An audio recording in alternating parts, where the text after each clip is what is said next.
अगला क्वेश्चन करते हैं। क्वेश्चन क्या बोल रहा है, a cylindrical tube A B of the length L closed at both ends contains an ideal gas of 1 mole having the molecular weight capital M. The tube is rotated in a horizontal plane with a constant angular velocity omega about an axis perpendicular to AB and passing through the edge at the end A as shown in the figure. If PA and PB are the pressure at A and B respectively, then consider the temperature is same at all the points. तो मेरे को basically पीए और PB में ना relation find out करना है। तो ये अपन के पास क्या है, आइडियल गैस है। ठीक है, तो मैं कैसे करूंगा, तो तुम देखो इधर मैं बेसिकली क्या कर रहा हूँ, एक्स डिस्टेंस दूर जाकर एक ऐसे कट लगा रहा हूँ। अगला जो मैं कट लगाऊंगा ना वो x plus D x distance दूर जाकर लगाऊंगा। तो x plus D x distance दूर जाकर मैंने दूसरा कट लगाया। तो तुम देखो अब इस सेक्शन को मैं एनालाइज कर रहा हूँ, मतलब इस सेक्शन के अंदर जो गैस है ना उसको मैं एनालाइज कर रहा हूँ। तो उसका मैं एफबीडी बना रहा हूँ। अब कौन सी बात है कि इस सेक्शन की जो लेंथ है वो अपन के पास dx है। मैं मान लेता हूँ कि ट्यूब का जो क्रॉस सेक्शन एरिया है वो अपन के पास कैपिटल A है। ठीक है, क्रॉस सेक्शन एरिया अपन के पास कैपिटल A है। तो x डिस्टेंस दूर मैं प्रेशर P मान लेता हूँ। तो बेसिकली ये वाली जो गैस है इस सेक्शन पर जो फोर्स लगा रही वो इस तरफ लगाएगी, जो कि कितना होगा P है।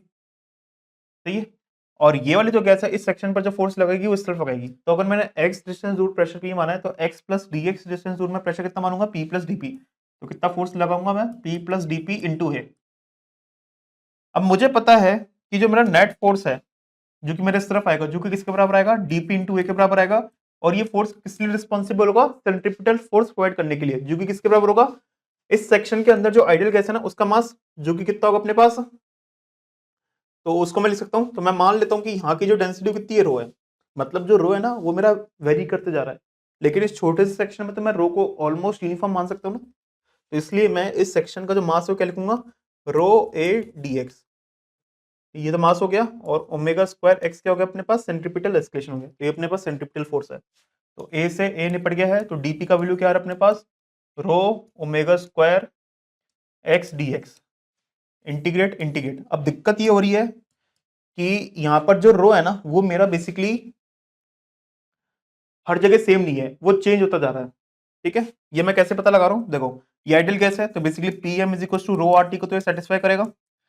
तो तुम देखो इधर एम आर और टी तो हर जगह सेम है। अब मुझे पता है कि प्रेशर हर जगह बदलता जा रहा है, तो रो भी तो हर जगह बदलता जा रहा है। तो रो अपना यूनिफॉर्म नहीं है, तो रो को बेसिकली मैं P M upon R T से सब्स्टिट्यूट करूंगा। तो कर दो।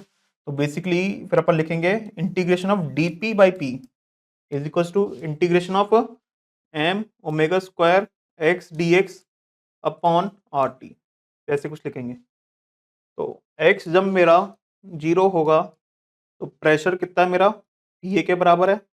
जब मेरा एक्स एल के बराबर है तो प्रेशर कितना है मेरा, पीवी के बराबर है। हो गया क्वेश्चन सॉल्व। तो क्या है अपने पास यहाँ से, ln P V by P A is equal to M omega square upon R T into X D X का इंटीग्रेशन, जो कि क्या हो जाएगा अपने पास एल स्क्वायर बाई टू। अगर लिमिट्स वगैरह में पुट करूंगा तो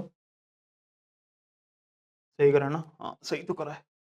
तो basically P B is equal to P A E की power M omega square L square upon two R T, ऐसा कुछ आ रहा है। तो देखो यार कौन सा ऑप्शन सही है। तो मुझे जहाँ तक लग रहा है ना, जो अपना आंसर है ना वो ऑप्शन 1 है।